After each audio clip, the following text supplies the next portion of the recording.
San Francisco de Asís. San Francisco fue un santo que vivió tiempos difíciles de la iglesia y la ayudó mucho.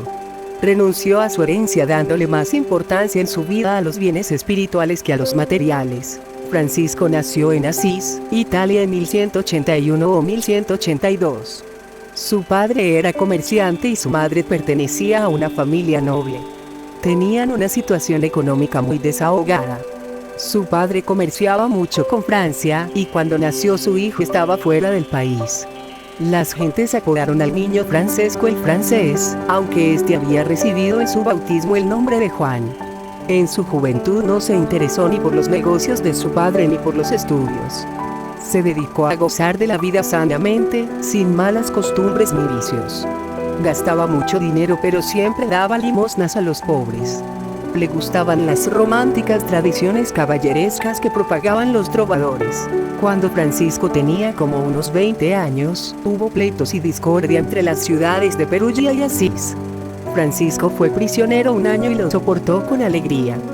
Cuando recobró la libertad cayó gravemente enfermo. La enfermedad fortaleció y maduró su espíritu. Cuando se recuperó, decidió ir a combatir en el ejército. Se compró una costosa armadura y un manto, que regaló a un caballero mal vestido y pobre.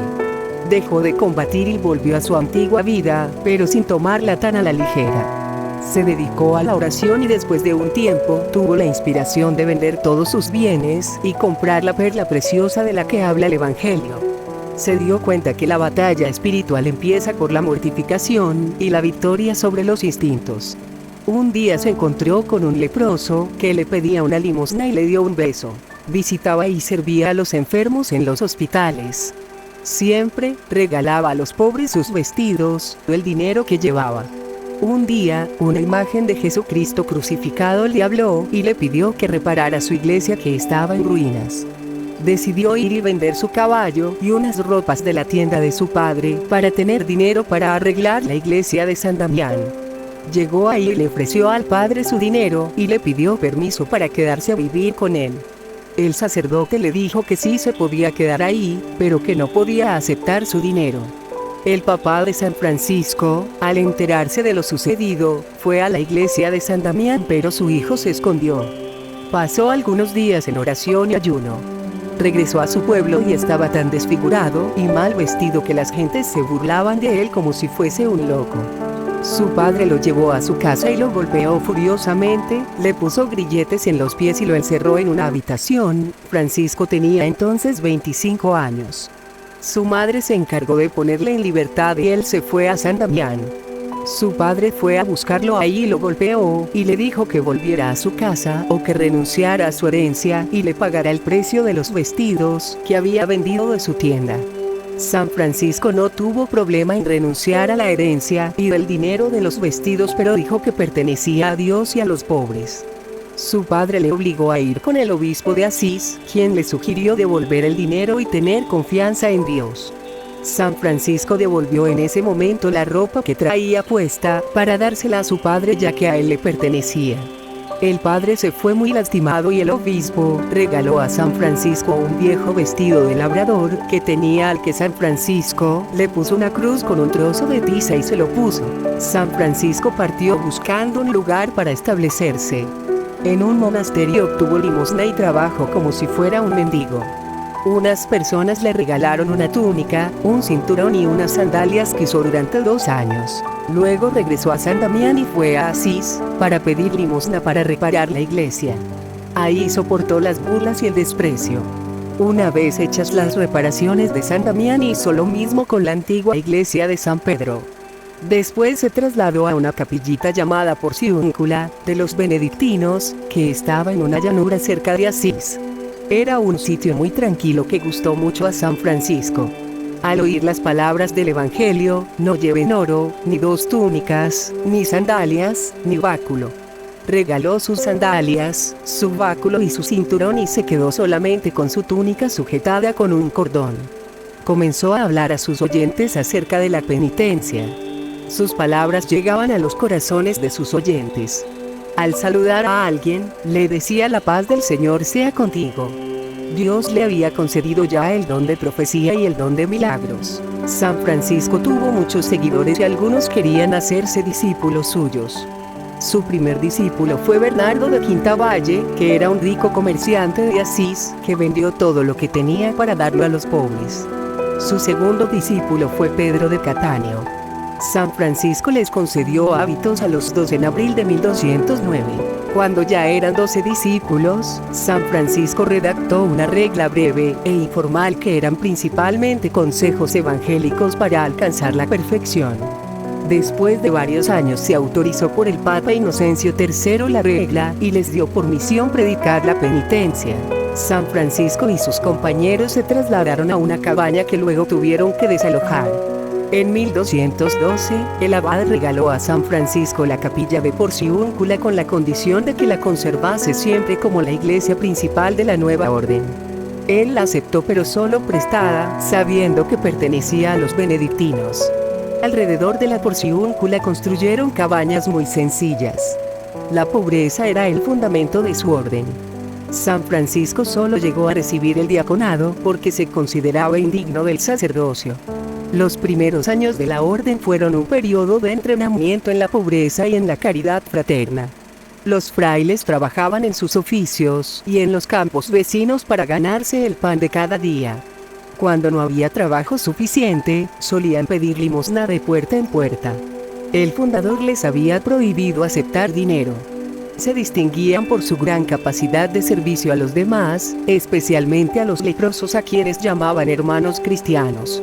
Debían siempre obedecer al obispo del lugar donde se encontraran. El número de compañeros del santo iba en aumento. Santa Clara oyó predicar a San Francisco y decidió seguirlo en 1212. San Francisco consiguió que Santa Clara y sus compañeras se establecieran en San Damián. La oración de estas hacía fecundo el trabajo de los franciscanos. San Francisco dio a su orden el nombre de frailes menores, ya que quería que fueran humildes. La orden creció tanto que necesitaba de una organización sistemática y de disciplina común. La orden se dividió en provincias, y al frente de cada una se puso a un ministro encargado del bien espiritual de los hermanos. El orden de fraile creció más allá de los Alpes y tenía misiones en España, Hungría y Alemania. En la orden habían quienes querían hacer unas reformas a las reglas, pero su fundador no estuvo de acuerdo con estas.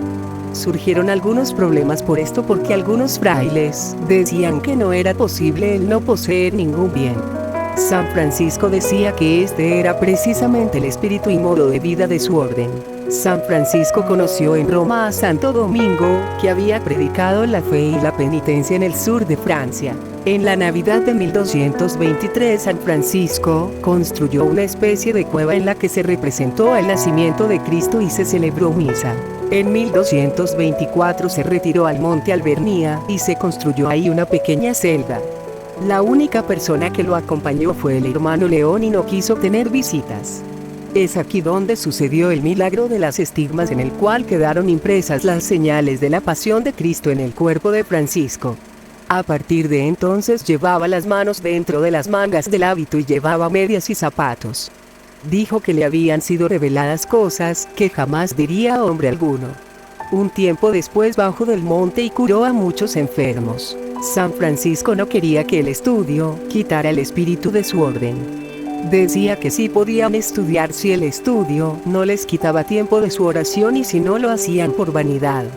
Temía que la ciencia se convirtiera en enemiga de la pobreza. La salud de San Francisco se fue deteriorando, los estigmas le hacían sufrir y le debilitaron, y ya casi había perdido la vista. En el verano de 1225, lo llevaron con varios doctores porque ya estaba muy enfermo. Poco antes de morir dictó un testamento en el que les recomendaba a los hermanos observar la regla y trabajar manualmente para evitar la ociosidad y dar buen ejemplo.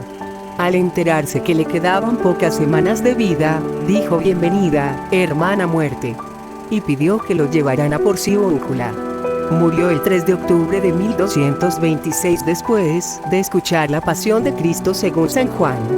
Tenía 44 años de edad. Lo sepultaron en la iglesia de San Jorge en Asís. Son famosas las anécdotas de los pajarillos, que venían a escucharle cuando cantaba las grandezas del Señor, del conejillo que no quería separarse de él y del lobo amansado por el santo. Algunos dicen que estas son leyenda, otros no. San Francisco contribuyó mucho a la renovación de la iglesia de la decadencia y el desorden en que había caído durante la Edad Media. Él ayudó a la iglesia que vivía momentos difíciles. ¿Qué nos enseña la vida de San Francisco? Nos enseña a vivir la virtud de la humildad. San Francisco tuvo un corazón alegre y humilde.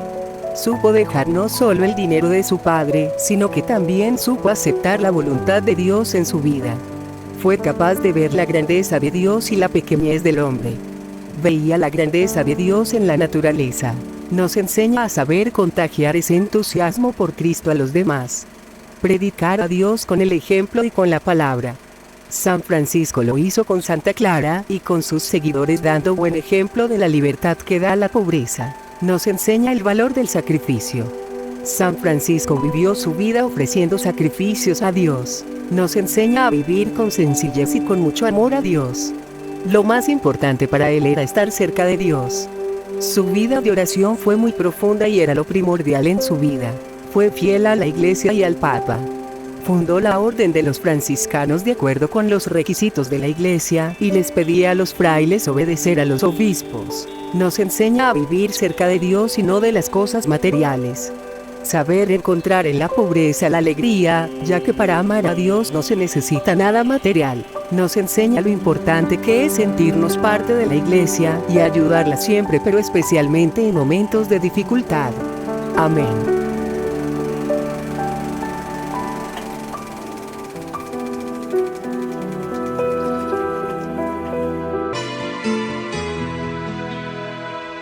En la noche busqué al amor de mi alma. En mi árido jardín él hizo su morada.